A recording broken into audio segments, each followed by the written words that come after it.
یا بنی اسرائیل، اے اسرائیل کی اولاد، اذکروا یاد کرو نعمتی اللتی میری وہ نعمت انعمت علیکم جو میں نے تم پر انعام کی، وانی اور بے شک میں نے فضلتکم تم کو فضیلت دی علی العالمین جہان والوں پر۔ سورۃ البقرہ آیت نمبر 47 سے 54 تک۔ ماقبل کے رکوع کے آغاز میں بھی اللہ تبارک و تعالی نے بنی اسرائیل کو خطاب فرمایا تھا، اور یہاں پر پھر دوبارہ خطاب فرمایا مزید تاکید کے، اور مزید فرمایا کہ میں نے جو تم پر انعامات، احسانات اور نعمتیں فرمائی ہیں تمہیں چاہیے کہ تم ان کو یاد کرو۔ تو اس آیت مبارکہ کے اندر اختصار کے ساتھ نعمتوں کا اجمالی ذکر فرمایا، اور آگے چل کے پھر اس کی اللہ تبارک و تعالیٰ تفصیل بیان فرمائیں گے۔ وَاتَّقُوا يَوْمًا، اور ڈرو اس دن سے لا تجزی نفس، نہیں کام آئے گا کوئی بھی ان نفس کسی کو شیئن کچھ بھی، یعنی اس سے مراد قیامت کا دن ہے کہ قیامت کے دن کوئی کسی کے کام نہیں آئے گا۔ یہاں پر علی الاطلاق تو مراد کافر ہے کہ دنیا میں تو کافر ایک دوسرے کا سہارا بنتے ہیں، ایک دوسرے کی پشت پناہی کرتے ہیں، البتہ قیامت کے دن جتنے بھی کفار ہیں وہ کوئی بھی ایک دوسرے کے کام نہیں آ سکیں گے۔ رہا معاملہ اہل ایمان کا تو چونکہ بکثرت احادیث اور روایات موجود ہیں کہ جیسے سفارش اور شفاعت کا نظریہ ہے، حفاظ کرام سفارش فرمائیں گے، علماء سفارش فرمائیں گے، اولیاء سفارش فرمائیں گے، تو اس سے معلوم یہی ہوتا ہے کہ اہل ایمان ایک دوسرے کے کام آ سکتے ہیں۔ لیکن ظاہر وہ جو سفارش کا مرحلہ ہے وہ بھی کوئی بھی از خود اپنے طرف سے نہیں کر سکے گا جب تک کہ اللہ تبارک و تعالیٰ کی طرف سے امر نہیں ہوگا۔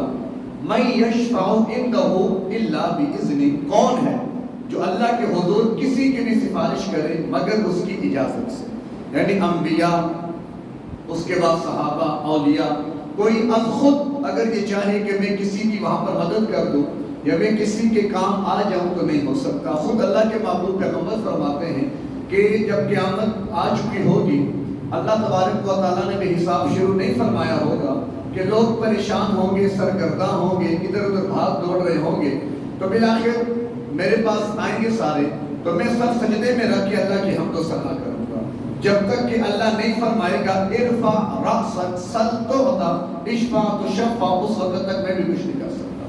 جب اللہ کے محبوب پیغمبر کی یہ کیفیت ہے تو بعد کے لوگ تو بڑے دور رہیں گے۔ تو لہذا وہاں پر کوئی نفس کسی کے کام نہیں آئے گا۔ اگر اس سے اہل ایمان بھی مراد ہو تو مطلب کیا کہ اپنی طرف سے اب خود کوئی کسی کے ساتھ وہاں پر کوئی معاملہ نہیں کر سکے گا جب تک کہ اللہ تبارک و تعالیٰ کا عمل اور ارادہ نہیں ہوگا۔ وَلَا يُقْبَلُ مِنْهَا شَفَاعَةٌ، نہ قبول کی جائے گی ان سے کوئی سفارش، وَلَا يُؤْخَذُ مِنْهَا عَدْلٌ، اور نہ ان سے کوئی فدیہ لیا جائے گا۔ چونکہ دنیا میں مختلف صورتیں ہیں اپنے آپ کو حالات سے بچانے کی۔ کوئی کسی کی گرفت میں جا رہا ہے تو اپنی جان چھڑانے کے لیے کسی بندے کو لے آئے گا، یار میری سفارش کر دو، کوئی معاملہ کر دو، میری جان بخشی ہو جائے، یا چلو کوئی رشوت دے کر کام چلا، مختلف صورتیں۔ تو یہاں پر ہر صورت کی نفی کر دی کہ نہ کوئی فرد تمہارے کام آئے گا، نہ تمہارے سفارشیں قبول کی جائیں گی، اور نہ تمہارا فدیہ لیا جائے گا۔ اور ظاہر ہے وہاں پر انسان کے پاس ہوگا کیا دینے کے لیے؟ جب انسان دنیا سے جاتا ہے تو پھر خالی ہاتھ ہی جائے گا، کوئی روپیہ پیسہ زمین جائیداد وہاں کچھ بھی نہیں ہے، تو بدلے میں کیا دے گا؟ تو وہ کہ اگر کسی کے ذہن میں یہ ہے، خدا نہ خواستہ اگر قیامت میں پکڑے گئے تو کچھ دے دلا کے اپنی جان بخشی کروا لیں گے، تو اس کی بھی اللہ نے نفی کر دی کہ وہاں پر کوئی بھی بدلہ یا فدیہ بھی قبول نہیں کیا جائے گا، وَلَا هُمْ يُنصَرُونَ، اور ان کی مدد بھی نہیں کی جائے گی۔ یعنی بالکل آپ اس آیت کے ضمن میں سمجھ لیں کہ کفار کو تنہا کر دیا جائے گا، انہیں سائڈ پہ کر دیا جائے گا کہ تم تو گئے کام سے. کوئی بھی راستہ تمہاری نجات کا جو تمہارے ذہن میں دنیا کے اندر تھا سب پہ اللہ نے پابندی لگا کر سارے راستے بند کر دیے. وَإِذْ نَجَّيْنَاكُم مِّنْ آلِ فِرْعَوْنَ، اور یاد کرو کہ جب تم کو نجات دی آل فرعون سے، یعنی اللہ نے، اب جو خطاب بنی اسرائیل سے ہے، اب اللہ یہاں پر تفصیل بیان فرما رہے ہیں. چونکہ پہلے بھی عرض کیا تھا کہ سورہ بقرہ مدنی سورہ ہے، ہجرت مدینہ کے متصل بعد نازل ہوئی تھی، اور مدینہ مکہ میں تو آپ کا مخاطبہ یا گفتگو مشرکین عرب سے تھی، اور وہاں پر معاملہ تھا شرک کا. لہذا مکی آیات، مکی صورتیں، مکی قرآن جتنا بھی ہے وہ اصول پر، عقائد پر مبنی ہے کہ جس میں توحید، رسالت، آخرت کو مختلف انداز سے سمجھایا گیا. جب آپ مدینہ تشریف لائے تھے کہ نئی قوم سے آپ کا واسطہ پڑا، قوم یہود سے، یعنی بنی اسرائیل سے، تو اس لیے یہاں پر بھی زیادہ جو خطاب کیا جا رہا ہے بنی اسرائیل سے کیا جا رہا ہے، کیونکہ مخاطب مدینہ میں وہی تھے. وَإِذْ نَجَّيْنَاكُمْ، اور جب تم کو نجات دی، من آل فرعون، آل فرعون سے، یسومونکم سوء العذاب، جب تمہیں برا عذاب پہنچاتا تھا، تمہیں تکلیف اور اذیت دیتا تھا. یعنی چونکہ مختصر سی اس کا پس منظر یہ ہے کہ یعقوب علیہ السلام یوسف علیہ السلام کے دور میں کنعان سے مصر آ گئے تھے. وہ واقعات سورہ یوسف میں آپ تفصیل سنتے رہتے ہوں گے. جب آپ وہاں سے مصر تشریف لائے، پھر چونکہ یوسف علیہ السلام وہاں کے بادشاہ تھے تو وہیں پہ رہنا شروع کیا، چونکہ وہاں کے مقامی نہیں تھے. یہ تو آپ سمجھ لیں ہجرت کر کے وہاں گئے تھے نا، مائیگریٹ ہو کر آئے تھے، وہاں مصر کے مقامی نہیں تھے. لیکن کیونکہ یوسف علیہ السلام وہاں پر موجود تھے، بادشاہ تھے، ان کی وجہ سے انہیں عزت ملی، احترام ملا. پھر وہیں ان کا آگے سلسلہ چلتا رہا حتیٰ کہ کئی سو سال گزر گئے. تو بعد میں پھر فرعونیوں کے ذہن میں بات آئی کہ یہ مصر والے تو باہر سے آئے ہیں، خطہ تو یہ ہمارا. لہذا پھر انہوں نے کیا کیا، بنی اسرائیل والوں پر ظلم و ستم شروع کر دیے. دوسری بات اللہ کی حکمت بھی یہی تھی کہ انہوں نے اپنے آپ کو دین کے راستے سے ہٹا دیا تھا تو سزا بھی تو ملنی تھی. تو لہذا پھر فرعونیوں کے مصائب اور آلام ان کے اوپر آنے لگے. تو یہ یسومونکم سوء العذاب، کہ تم کو مارتا، تم سے مزدوری کراتا، تم سے پتھر اٹھواتا، سارے کام تم سے کرواتے، تمہاری عورتوں سے سود کاٹنے کے کام لیا جاتا. تو مختلف کاموں پر ان کو لگایا ہوا تھا. یذبحون ابناءکم، اور وہ تمہارے بیٹے بھی ذبح کرتا تھا. اس کا پس منظر فرعون نے خواب دیکھی، بیت المقدس سے آگ نکلی، پورے مصر میں پھیل گئی، اور جتنے قبطی تھے فرعونی سب جل کر راکھ ہو گئے. اٹھا بڑا پریشان کہ میں نے کیا دیکھا. جب خواب کی تعبیر پوچھی تو بتایا گیا کہ یعنی بنی اسرائیل میں سے لڑکا، ایک بچہ ہوگا جو تیری سلطنت کے خاتمے کا باعث بنے گا، تیرا ملک ضائع ہو جائے گا، چلا جائے گا. لہذا اس نے اس وقت پھر یہ حکم جاری کیا کہ جتنے بھی بیٹے بنی اسرائیل میں پیدا ہوں گے آج کے بعد ان سب کو ذبح کرنا ہے. دائیوں کو پیغام بھیجا جہاں بیٹے کی ولادت ہو ہمیں اطلاع کرنی ہے تم نے. اس بنیاد پر ایک قول کے مطابق 12,000 بچے اس نے ذبح کروائے، اور ایک قول کے مطابق 90,000 کی تعداد بھی ملتی ہے. تو جب ذبح کا عمل جاری رہا اور بچیوں کو چھوڑ دیتے، بیٹوں کو ذبح کرتے، تو بنی اسرائیل کے یعنی قبطی جو تھے فرعونی، انہوں نے کہا کہ ہمارا سارا کام تو بنی اسرائیل والے کرتے ہیں، تو ان کو ماری جا رہا ہے، کل ہماری مزدوری کون کرے گا، کل ہمارے کام کاج کون کرے گا، نوکر کون بنے گا ہمارا، یہ تو ختم کری جا رہے ہیں سارے مردوں کو. تو اس نے کہا چلو پھر یہ کرتے ہیں کہ 1 سال زندہ رکھیں گے، 1 سال مار دیا کریں گے. تو جو سال زندہ رکھنے کا تھا ہارون علیہ السلام پیدا ہوئے، اور جس سال بچوں کو قتل کرنا تھا اس میں موسیٰ علیہ السلام پیدا ہوئے. وَيَسْتَحْيُونَ نِسَاءَكُمْ، اور تمہاری عورتوں کو زندہ رکھتا تھا. وَفِي ذَلِكُمْ بَلَاءٌ مِّن رَّبِّكُمْ، اور اس میں بڑی آزمائش تھی، عظیم بڑی آزمائش تھی تمہارے رب کی طرف سے. یعنی تمہارے لیے اس میں بڑی سخت آزمائش آ گئی. تم آزمائش، اب آزمائش 2 طرح سے ہوتی ہے، خوشی میں بھی ہے، غمی میں بھی ہے. خوشی میں آزمائش ہے شکر کی، کہ خوشی کے موقع پر میرا بندہ شکر کرتا ہے کہ نہیں کرتا، اور غمی کے اندر آزمائش ہے صبر کی، کہ غم آنے پر صبر کرتا ہے کہ نہیں کرتا. شکر بھی کرے صبر بھی کرے تو وہ کامیاب ہے، اس کے لیے اللہ نے بڑے اجر رکھے ہیں. تو تم پر تنگی اور مشکل کی کیفیت کے لہذا تمہاری اس میں بہت بڑی آزمائش ہوگی. پھر اس کے بعد اگلا مرحلہ کہ موسیٰ علیہ السلام نے فرعون سے کہا کہ بنی اسرائیل کو آزاد کرو، ان کو میں لے کر اپنے ملک واپس جانا چاہتا ہوں. فرعون نے کہا کہ ہم تو نہیں جانے دیں گے. تو اس پر مکالمے، گفتگو، بات چیت، مختلف حالات، تفصیلی واقعات آگے آتے رہیں گے۔ تو کیا مختصر یہ کہ پھر فرعون کے معاملے کو جب حد سے بڑھنا شروع ہو گیا تو اللہ نے پھر حکم دیا موسیٰ علیہ السلام کو کہ اب تو بنی اسرائیل کو لے کر راتوں رات نکلو، کہ جب فرعون کو ختم کرنے کا اللہ نے ارادہ فرمایا۔ حکم دیا موسیٰ علیہ السلام نے بنی اسرائیل کو کہ راتوں رات گھر کے اندر اپنی تیاری مکمل کرو، حتیٰ کہ اپنے سواریوں پر زین اور کجابے بھی رکھنے تو گھر کے اندر کسی کو باہر اطلاع نہ ملے، ہم نے راتوں رات یہاں سے نکلنا ہے۔ ادھر اللہ تبارک و تعالیٰ نے جو فرعون والے تھے ان پر کوئی ایسی آفت طاری کر دی کہ ان کے اکثر لوگ مر گئے، وہ ان کے کفن میں لگ گئے۔ ادھر موسیٰ علیہ السلام اپنی قوم کو لے کر نکلے۔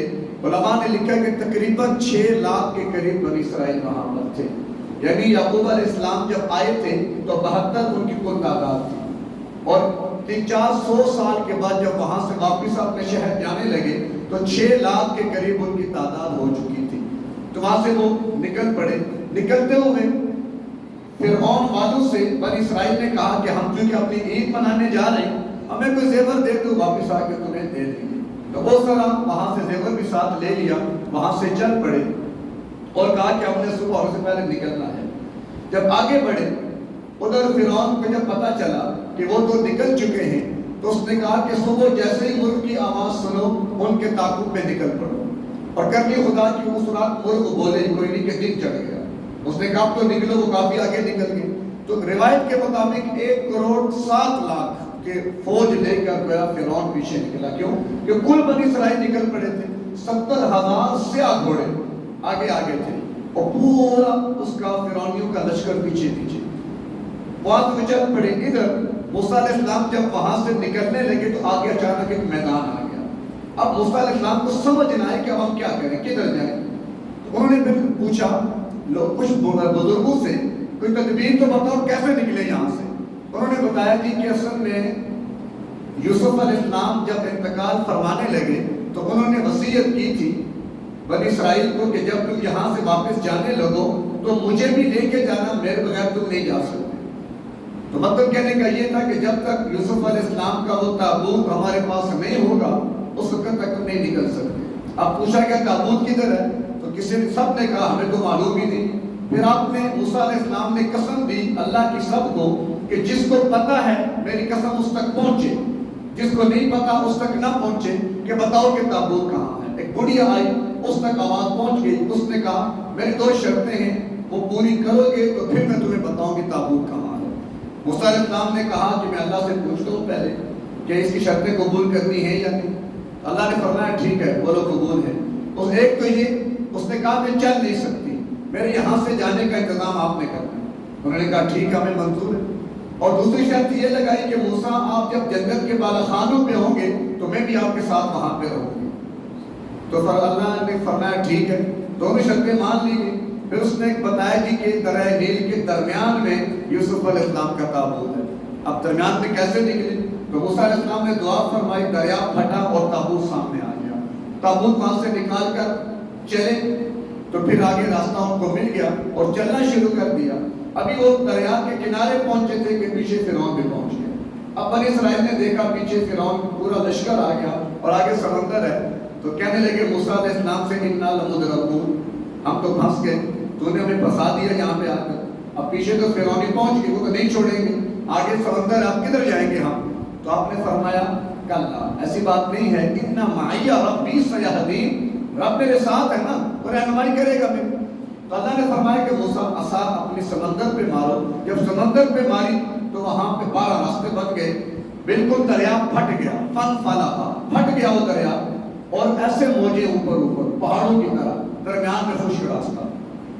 اور جب 12 راستے بنے تو جو درمیان میں موجیں حائل تھی، ادھر والوں کو نہ دیکھ سکے، ادھر والوں کو نہ دیکھ سکے، چل پڑے لیکن پریشان ہونے لگے، شاید ہماری برادری والے ڈوب گئے، شاید ادھر والے ڈوب گئے۔ تو اللہ تبارک و تعالیٰ نے ان موجوں کے درمیان میں سوراخ کر دیے، ادھر وہ دیکھ تاکہ نظر آئے، ایک دوسرے کو دیکھتے بھی رہے، بات چیت بھی کرتے رہے، آگے بڑھتے گئے، اور اس طریقے سے وہ سمندر پار کر کے نکل گئے۔ ادھر فرعون نے دیکھا یہ کیا، اپنی قوم سے کہنے لگا دیکھو یہ میرے لیے دریا پھٹا ہے تاکہ میں اپنے دشمن کو پکڑ سکوں۔ اب جو کہ پانی کی موجیں تھی، گھوڑا چل نہیں رہا، آگے بڑھ نہیں رہا، سارے گھوڑے تھے، گھوڑی تھی کوئی نہیں۔ روایات میں لکھا ہے کہ جبریل امین ایک گھوڑی پر سوار ہو کر آئے اور فرعون کے گھوڑے کے آگے سے وہ سمندر میں اتر گئے۔ جب مادہ کی بو اس گھوڑے نے سونگھی، وہ بھی پیچھے چل پڑا اس کے۔ حالانکہ فرعون کی مرضی ہو نہیں رہی تھی کہ میں جاؤں، لیکن بے بس ہو گیا۔ جب وہ گھوڑا اندر داخل ہوا تو دائرہ پیچھے باقی لشکر بھی داخل ہو گیا، تو پیچھے میکائیل علیہ السلام بھی گھوڑے پر آ گئے اور ان کو پیچھے سے ہانکنے لگے، جلدی کرو اپنے ساتھیوں کو پہنچو، جلدی کرو۔ یعنی فرعون بھی اور آخری فرعونی بھی جب سمندر میں آ گئے، اللہ نے حکم دیا، دریا آپس میں مل گئے سمندر، اور سارے کے سارے وہاں پر غرق ہو گئے۔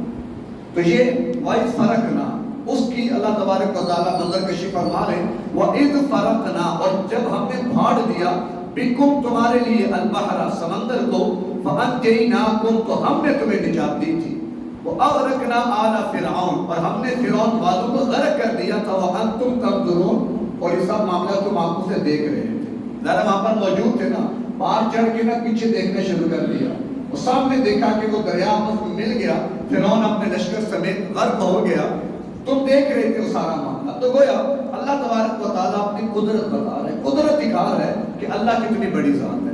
اللہ پر توکل کر کے انسان چلے تو اللہ کیسے اس کے لیے راستے ہموار کرتا ہے۔ تو اس میں بعض منکرین حدیث یہاں پر جو معجزات کے انکاری ہیں، کیونکہ معجزہ ہوتا ہی خلاف عقل کام ہے، یعنی عام روٹین سے ہٹ کے۔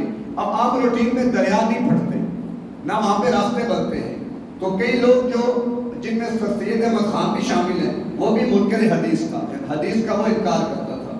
تو خیر اسی نے لکھا اپنی کتاب میں کہ اصل میں فن فالا کا سمندر سے نکلنا، اب وہ اس کی تعبیر کیا کر رہا ہے، کہتے ہیں کہ موسیٰ علیہ السلام جب چھوٹے ہوتے تھے تو اس دریا کے پاس آیا کرتے تھے، ادھر کھیلا کرتے تھے، تو دریا میں ساری جگہ گہری نہیں ہوتی، سائڈوں میں جگہ کم گہری بھی ہوتی ہے۔ تو اللہ نے کہا تھا کہ موسیٰ تم عصا مارتے جاؤ، تمہیں پتہ چلتا جائے گا کم گہرائی کہاں ہے۔ آگے آگے موسیٰ علیہ السلام چلے، پیچھے پیچھے کو پیچھے۔ اب یہ تعبیر کر رہے ہیں کہ وہ کناروں سے نا لاٹھی مارتے مارتے کہاں یہ جگہ گہری نہیں ہے، آگے چلے پیچھے کو پیچھے۔ یعنی حالانکہ آگے تفصیلات آئیں گی، جو عکاسی منظر کی اللہ نے فرمائی ہے کہ پہاڑوں کی طرح موجیں ہوگی، تو یہاں کون سے پہاڑ تھے لاٹھی مارنے میں، یعنی پھر جو چشمے والا معاملہ ہے اس میں سید احمد خان لکھتا ہے کہ اصل میں وہ پتھر پہلے سے چشموں والا تھا، گرد و غبار مٹی بہت آ گئی تو وہ بند ہو گئے تھے، تو اللہ نے کہا کہ اس کو عصا مار کے جھاڑو، جب پتھر پہ عصا ماری مٹی جھاڑی چشمے پھر جاری ہوئے، یعنی معجزے کو نہیں مانا۔ تو بلکہ اللہ بعض لوگوں کے دلوں پر کفر ڈال دیتا ہے اور پھر اس قسم کے حالات سامنے آتے ہیں۔ اللہ کے لیے تو کوئی چیز مشکل نہیں ہے نا، میرے اور آپ کے لیے بہت کچھ مشکل ہے، اللہ کے لیے مشکل نہیں ہے۔ یہ سارے اسباب اور وسائل اللہ کے عمل سے چل رہے ہیں۔ اللہ چاہے تو ایک آگ سے سارے کائنات کو اللہ جلا کے راکھ کر دے، اور نہ چاہے تو آگ کے اندر ابراہیم کو بچا کے اللہ نکال دے۔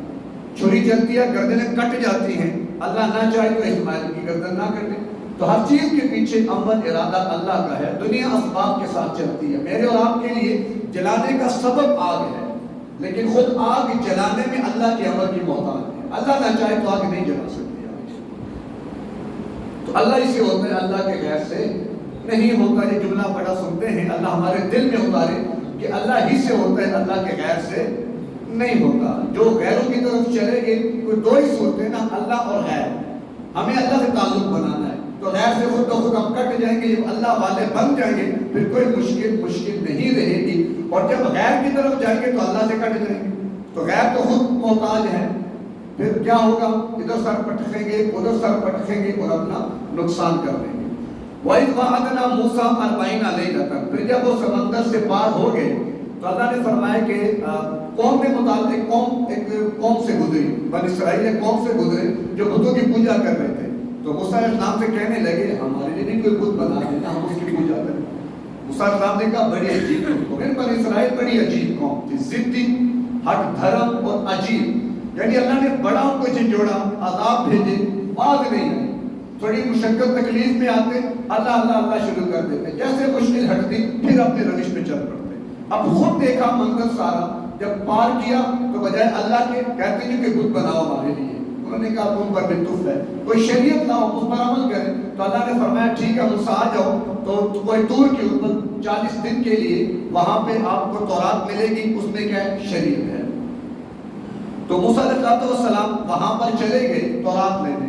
ادھر پیچھے قوم میں ایک آدمی تھا سامری، اس کے بارے میں مختلف روایات ہیں. بعض کہتے ہیں وہ منافق تھا فرعونی، لیکن بظاہر مسلمان بن کے وہ صفوں میں گھس آیا تھا. جیسے ہمارے ہاں عبداللہ بن سبا یہودی تھا جو کہ اسلام کا لبادہ اور کر دور عثمانی میں اہل ایمان کے صفوں میں گھسا اور ایسا فتنہ برپا کیا آج تک اس کے اثرات پر. تو یہ بھی اسی قسم کا آدمی تھا کہ یہ تھا مسلمان، ایمان نہیں لایا تھا لیکن آ گیا.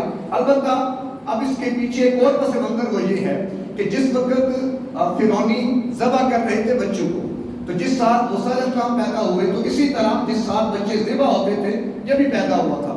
لیکن اس کی ماں نے اسے پہاڑ کی غار میں جنگل میں چھوڑ دیا تھا کہ میرے سامنے میرا بیٹا ذبح ہو میں کیسے برداشت کروں، وہاں پہ چھوڑ دیا. اور روایات میں آتا ہے کہ جبریل امین کو اللہ نے مامور کیا کہ اس کی تربیت کرو، اس کی پرورش کرو. جبریل امین آتے، ان کی انگلیوں سے کسی سے شہد، کسی سے مکھن، کسی سے دودھ، اور اس کو انگلیاں آ کر چٹاتے اور وہ پرورش پا رہا تھا. گویا سامری جو تھا اس کی پرورش کون کر رہا ہے؟ جبریل امین. اور اس کے مقابلے میں موسیٰ علیہ السلام اس کی پرورش کون کر رہا تھا؟ فرعون. یعنی کہ یہاں پر ایک بات سمجھ میں آتی ہے فطرت کے حوالے سے کہ تم لاکھ پڑھو پیار کے منتر غالب، جن کی فطرت میں ہو ڈسنا وہ ڈسا کرتے ہیں، فطرت نہیں بدلتی. اب یہاں پر دیکھیں کہ سامری کون تھا جس کی تربیت جبریل امین کر رہے ہیں، اور موسیٰ کون تھے جن کی تربیت فرعون کر رہا ہے. وہ اتنی تربیت پا کر بھی کافر کا کافر رہا اور موسیٰ علیہ السلام وقت کے پیغمبر بن گئے. تو جس کے اندر اللہ نے یہ حق قبول کرنے کی صلاحیت رکھی ہے، اس پر جب تربیت کی جائے گی تو پھر وہ وقت کا پیغمبر بن سکتا ہے. اور جس کی فطرت میں ہی کیا ہو، کفر ہو، عصیان ہو، نافرمانی ہو، تو جبریل بھی آ کے تربیت کرے پھر بھی وہ سامری بن کے مر جاتا ہے. تو جب وہ آتے تھے اس کو کچھ دینے کے لیے وہ گھوڑے پر سوار ہو کر آتے تھے. جب گھوڑا پاؤں اٹھا کے چلتا تھا تو جس جگہ اپنا کھر رکھتا جب ہٹاتا وہاں سے گھاس نکل آتی تھی. اس سے سامری نے یہ سمجھ لیا کہ اس کے پاؤں میں کوئی خاص کرامت ہے کہ جہاں پر یہ پاؤں رکھتا ہے وہاں پر گھاس اگاتی ہے، زندگی کے آثار پیدا ہو جاتے ہیں. اور بعض روایات میں ہے کہ یہاں پر جب موسیٰ علیہ السلام گئے نا کوئی طور پر تو جبریل امین نے گھوڑا لے کر آئے، اس پر بٹھا کر انہیں لے کر گئے. تو جب دیکھا سامری نے گھوڑا قدم اٹھاتا ہے تو گھاس نکلتا جا رہا ہے، جو بھی روایت ہو. تو برکت یہ اس نے دیکھا کہ گھوڑا جنت سے آیا ہے، جہاں پر بھی کھر رکھ کے اٹھاتا ہے تو وہاں پر حیات کے آثار پیدا ہو جاتے ہیں. وہ مٹی اس نے کسی موقع پہ اٹھا لی تھی. اب جب یہ فرعون سے نجات پا کر آگے نکلے تو وہاں پر اس نے بنی اسرائیل سے کہا، موسیٰ السلام تو چلے گئے نا کوئی طور پر، ہارون علیہ السلام کو اپنا خلیفہ بنایا کہ آپ نے قوم کا خیال رکھنا ہے. ادھر سامری نے کیا کیا، ان لوگوں سے کہا ہارون علیہ السلام کے مشورے سے کہ تم چونکہ فرعونیوں کا زیور لے کر آئے ہو، استعمال تمہارے لیے ٹھیک نہیں ہے، ایک گڑھا کھود کرنا سارا زیور دفن کرو. موسیٰ علیہ السلام جب آئیں گے تم سے پوچھ کے پھر ہم اس کا کوئی ہاتھ نکالیں گے. دفن کر دیا. ایک رات آیا وہ سامری اور سارا زیور نکالا کیا، بلکہ اسی گڑھے میں اس نے آگ جلا کر نا اس سارے کو پگھلا کر ایک بچڑے کی صورت بنا دی اور اس میں وہ مٹی ڈالی جس سے اس کے اندر حیات پیدا ہو گئی. وہ بولنے لگ گیا، اس کی آوازیں آنے لگ گئی. تو قوم سے کہا کہ یہ ہے تمہارا معبود. موسیٰ علیہ السلام بھول کر کے یوں چلے گئے اور اس کی پوجا کریں. اب ہارون علیہ السلام نے بڑا سمجھایا. 6 لاکھ کے قریب ان کی تعداد تھی. 12,000 لوگ وہ تھے جو سائٹ پہ ہوئے ہارون علیہ السلام کے ساتھ، اس کی پوجا نہیں کی. باقی ساری قوم اس کی پوجا میں لگی. ادھر موسیٰ علیہ السلام واپس آئے. جب یہ منظر دیکھا تو جلالی تھے. ایک تو ہارون علیہ السلام کو تھوڑا ڈانٹا، بال پکڑے داڑھی کے اور سر کے کھینچا. انہوں نے پھر معذرت چاہی کہ میں تو بڑی کوشش کرتا رہا لیکن میں نے کہا کہ اختلاف نہ ہو، جھگڑا نہ ہو، آپ آ کر ناراض نہ ہو. تو بھائی یہ معاملہ ہوا ہے تو پھر اب کیا کریں. تو اللہ نے حکم دیا کہ جنہوں نے بچڑے کی پوجا کی تھی نا ان سب کو قتل کریں گے وہ لوگ جنہوں نے پوجا نہیں کی. اب نہ کرنے والے 12,000 یہ لاکھوں میں. تو اب اس میں بعض کے رشتہ دار بھی تھے، باپ بیٹا، باپ ادھر بیٹا ادھر، چچا ادھر بھتیجا ادھر، کوئی ادھر کوئی ادھر. حکم آ گیا ذبح کرنا ہے. تو قوم تیار ہو گیا، اب اللہ کا امر ہے پورا تو کرنا ہے. اب طریقہ کیا اختیار کیا گیا کہ چادریں لی گئی اور ایسے سارے بیٹھے کوٹ کی صورت میں اور چادر اوپر ڈالی اور انہیں کہا گیا کسی نے قاتل کو نہیں دیکھنا اور اپنے بچاؤ کے لیے ہاتھ پاؤں نہیں مارنے، اگر ایسا کرو گے تو ملعون ہو جاؤ گے. اب ٹھیک ہے، سب کو کافی کو بٹھا دیا، اب جو دوسرے تلواریں لے کر آ گئے، اب کوئی بیٹا، کوئی باپ، کوئی بھتیجا، کوئی ماموں، کوئی بھانجا، رشتہ دار، تلوار نہیں چلی، تو عاجز آ کر آگے موسیٰ علیہ السلام کے پاس، ہم تو مغلوب ہو گئے، ہم کیسے ماریں؟ تو پھر اللہ تبارک و تعالیٰ کی طرف سے یا تو روایات میں کہ بخارات اٹھے، یا پھر یہ کہ اللہ نے سیاہ بادل بھیجا جس سے اندھیرا چھا گیا اور کہا کہ اب چلاؤ تلواریں، پھر اس اندھیرے میں تلواریں چلنے لگی، کئی دن تک یہ قتل عام ہوتا رہا، کئی دن تک، صبح سے شام تک انہیں قتل کیا جاتا اور وہ قتل ہوتے رہتے۔ بلاخر کچھ عرصے کے بعد موسیٰ اور ہارون علیہ السلام نے دعا مانگی، یا اللہ اب رحم فرما، تو اللہ نے کہا بس ٹھیک ہے، اب مزید قتل نہیں کرنا۔ جب بادل ہٹا تو بے شمار لاشیں، حضرت علی کا قول ملتا ہے کہ 70,000 بنی اسرائیلی وہاں پر قتل کیے۔ تو یہ ان کی ایک توبہ تھی، اور اس بنیاد پر بھی گویا کہ توبہ قبول ہوئی۔ یہ تھا اس کا معاملہ، اور ہماری امت، ہمارے پیغمبر صلی اللہ علیہ وسلم کتنا کرم ہو گیا کہ بڑے سے بڑا گناہ بھی کر دو، صرف ایک مرتبہ دل سے کہہ دو یا اللہ معاف کر دے، اللہ معاف کر دے، یہ اللہ نے ہمارے لیے آسانی فرمائی۔ تو انہی نعمتوں کا اللہ تبارک و تعالیٰ ذکر فرما رہے ہیں۔ وَإِذْ وَعَدْنَا مُوسَىٰ 40 لَيْلًا، اور ہم نے وعدہ کیا موسیٰ علیہ السلام سے 40 راتوں کا۔ ثُمَّ اتَّخَذْتُمُ الْعِجْلَ، اللہ فرماتے ہیں بنی اسرائیلیوں پھر تم نے معبود بنا لیا بچڑے کو، من بعدہ، موسیٰ علیہ السلام کے بعد، وَأَنْتُمْ ظَالِمُونَ، تم بڑے ظالم تھے۔ ثُمَّ عَفَوْنَا عَنْكُمْ، پھر ہم نے تم سے درگزر کیا، من بعد ذَلِكَ، اس کے بعد، لَعَلَّكُمْ تَشْكُرُونَ، تاکہ تم شکر گزار بن جاؤ۔ وَإِذْ آتَيْنَا مُوسَى الْكِتَابَ، اور ہم نے دی موسیٰ علیہ السلام کو کتاب، وَالْفُرْقَانَ، اور فرق کرنے والی، مراد اس سے تورات ہے، لَعَلَّكُمْ تَهْتَدُونَ، تاکہ تم راہ پالو، ہدایت یافتہ ہو جاؤ۔ وَإِذْ قَالَ مُوسَىٰ لِقَوْمِهِ، اور جب فرمایا موسیٰ علیہ السلام نے اپنی قوم سے، یا قوم، اے میری قوم، إِنَّكُمْ ظَلَمْتُمْ أَنفُسَكُمْ، کہ تم نے اپنی جانوں پر ظلم کیا، کس بنیاد پر؟ بِاتِّخَاذِكُمُ الْعِجْلَ، کہ تم نے بنا لیا معبود بچڑے کو، یا تم نے ظلم، یعنی اللہ کے غیر کو تم نے اللہ بنا لیا۔ خطاب دائرہ اللہ اگر قرآن میں بیان فرما رہے تو ہمارے لیے بھی ہے کہ ہم بھی جو اللہ کے حقوق مخلوق میں تقسیم کر دیتے ہیں تو یہ بھی اس کے ضمن میں آ جاتا ہے۔ ظاہر ہے جو حقوق اللہ کے ہیں، جو اوصاف اللہ کے ہیں، جو قدرت اللہ کی ہے، ہم جب مخلوق کو اس میں شریک کریں گے تو کیا ہوگا؟ باتخاذکم العجل کا منظر بنے گا کہ تم ظالم ہو، کہ تم اللہ کے غیر کو اللہ کے مقابلے میں لا رہے ہو۔ ایسا نہیں ہو۔ مثال کے طور پر ابھی آتے ہوئے میں باہر نکلا تھا، ایک بورڈ پہ نظر پڑی تو میں نے دیکھا یا اللہ، یا علی، یا رسول اللہ۔ اب میں نے کہا عام آدمی جو مسلمان نہیں ہے، اب اس کے سامنے یہ عبارت لکھی جائے تو اس سے کیا تصور دے گا؟ کہ پوچھے کہ بھائی یہ 3 نام لکھے ہوئے، یہ 3 کون ہیں؟ بتایا تو برابری میں ہے نا، یا اللہ، یا علی، یا رسول اللہ، برابری میں آ گئے نا۔ تو اگر ہم کہیں کہ اللہ یہ ہمارا معبود ہے، اچھا تو پھر یہ علی، یہ ان کے مقابلے میں ان کے معاون، ان کے مددگار ہیں، وہ کہتے ہیں مددگار ہیں، نعوذ باللہ من ذالک۔ اچھا رسول اللہ یہ بھی، تو اب دیکھنے والے کی نگاہ میں تینوں ایک ہی پلڑے میں آ گئے۔ یہی ہے شرک، کہ تم اللہ کے غیر کو اللہ کے برابر کھڑا کر رہے ہو۔ اللہ کی برابری کون کر سکتا ہے؟ باقی حضرت علی کا مقام کتنا بلند، ہماری زبان اس قابل نہیں کہ اس کو بیان کر سکے۔ اللہ کے محبوب پیغمبر کی شان، بعد از خدا بزرگ توئی قصہ مختصر، یعنی اللہ کے بعد اگر کوئی ہستی ہے تو اللہ کے محبوب پیغمبر کی، اللہ کے بعد۔ یہ ہم نے خیال رکھنا ہے، درجات مراتب کا خیال رکھ کے، یہ بھی ایک آزمائش ہے۔ عقیدت اور محبت میں مطلوب تو ہے عقیدت اور محبت، لیکن غلو نہیں کرنا۔ یا اہل الکتاب لا تغلوا فی دینکم، اپنے دین میں غلو نہیں کرنا۔ انہوں نے کیا کیا؟ یہودیوں نے عزیر علیہ السلام کو اللہ کا بیٹا بنا دیا، عیسائیوں نے عیسیٰ علیہ السلام کو اللہ کا بیٹا۔ یہ کیا تھا؟ غلو۔ عقیدت اور محبت ہو، اتنی نہ ہو کہ وہ شرک تک پہنچا دے۔ فَتُوبُوا إِلَىٰ بَارِئِكُمْ، لہذا اب تم اپنے پیدا کرنے والے کی طرف رجوع کرو۔ اب رجوع کیسے ہوگا؟ فَقْتُلُوا أَنفُسَكُمْ، اپنے آپ کو قتل کرو۔ وہ ہے کہ توبہ کیا ہے؟ اپنے آپ کو قتل کرنا۔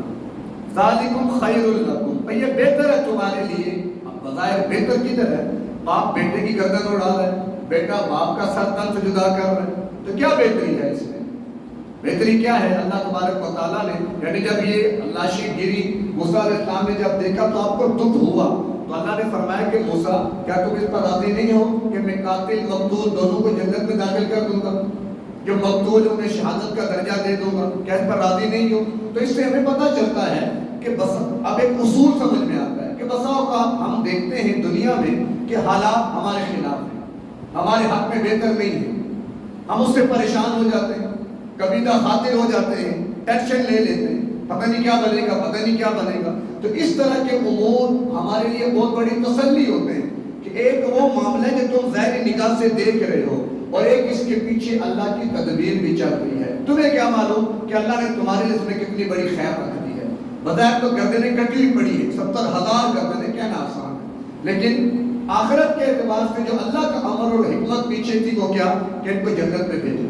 تو اگر جنت مل جائے، آخرت میں سودا مہنگا نہیں ہے، اگر آخرت میں جنت مل جاتی ہے تو کہا کہ ذالکم خیر لکم، یہ بہتر ہے ان تمہارے لیے، ان تبارکم، تمہارے پیدا کرنے والے کے نزدیک، کیوں کہ توبہ قبول ہو جائے گی، وہ تم سے راضی ہو جائے گا، تمہیں شہادت کا درجہ دے گا اور تمہیں جنت میں داخل کر دے گا۔ فتاب علیکم، تو اللہ نے توبہ قبول فرما لی۔ اب جو مقتول ہوئے سارے، باوجود کتنا بڑا ظلم کیا، اب اس سے یہ بات بھی سمجھ میں آتی ہے شرک کتنا بڑا جرم ہے کہ شرک کے بعد پھر انسان کو جینے کا حق نہیں ہے۔ جو آدمی مشرک ہو گیا، اللہ کے ساتھ کسی کو شریک کر لیا، فَاقْتُلُوا أَنفُسَكُمْ، اب چھوڑ تو دھرتی اللہ کی، کہ دھرتی اللہ کی ہے۔ تو سوچنا چاہیے ان لوگوں کو جو اللہ کے ساتھ شرک کرتے ہیں کہ قرآن کا اسلوب بتا رہا ہے کہ مشرک کو دنیا میں رہنے کا حق ہی نہیں ہے، اور یہ حق کون لے رہا ہے؟ خود اللہ۔ ذالکم خیر لکم عند بارئکم، باری کہتے ہیں پیدا کرنے والا، خالق بھی پیدا کرنے والے کو کہتے ہیں، باری بھی پیدا کرنے والے کو کہتے ہیں۔ باری وہ پیدا کرنے والا جو بغیر نمونے کے پیدا کر کے دکھاتا ہے، بغیر نمونے کے پیدا کر کے، اس کو باری، ذات باری تعالی، یعنی اللہ کی ذات۔ تو گویا کہ اب ظاہرہ دھرتی اللہ کی، زمین آسمان اللہ کے، میں آپ اللہ کے، سب کچھ اللہ کا، اور ہم عبادت کریں غیر اللہ کی، مدد مانگیں غیر اللہ سے، نظر و نیاز غیر اللہ کی، حاجت روا غیر اللہ کو بنا لیں، تو اللہ کی ہم نے کتنی بڑی ناقدری کی، تو ہمیں پھر اللہ کی دھرتی پہ رہنے کا حق ہی نہیں ہے۔ فتاب علیکم، تو اللہ نے توبہ قبول فرما لی، انہ هو التواب الرحیم، بے شک وہ توبہ قبول کرنے والا، رحم فرمانے والا ہے۔ تو خلاصہ ان آیات کا یہی ہے کہ اللہ تبارک و تعالیٰ کا امر و ارادہ ہر چیز پہ غالب ہے، جیسے بھی حالات ہوں، اگر نگاہ اللہ کی ذات پر ہے تو اللہ ہمیں بچاتا ہے۔ اسی واقعے میں دیکھیں کہ فرعون 1 کروڑ کا لشکر لے کے آیا، یعنی حکومت، بادشاہت، اقتدار، غلبہ، دبدبہ، سب کچھ تھا، اس سب کے باوجود غرق ہو گیا پانی میں۔ اور اس کے مقابلے میں دیکھیں موسیٰ علیہ السلام کو کہ چھوٹے سے شیخار بچے جو اپنی کمزوری کی انتہا پر ہیں، ضعف اور ناتوانی کی انتہا پر ہیں، ان کو بھی سمندر کے حوالے کیا گیا۔ تو یہ اپنی کمزوریوں کے باوجود بچ گئے، فرعون اپنی طاقتوں کے باوجود ہلاک ہو گیا۔ یہی اللہ ہے، یہ قدرت اللہ کی۔ اللہ دکھاتا ہے کہ بچانے پر آئے تو کمزوروں کو انہی لہروں سے بچا کے نکال لے، اور اگر مارنے پر آئے تو بڑوں بڑوں کو غرق کر کے مار دے۔ اللہ ہے، یہ ہمارے دل میں اترے، اللہ کا تعلق نصیب ہو تو پھر یہ راستے اللہ ہمارے لیے بنائے گا۔ اللہ ہمیں باتوں کو سمجھنے کی اور ان پر عمل کی توفیق عطا فرمائے۔ وآخر دعوانا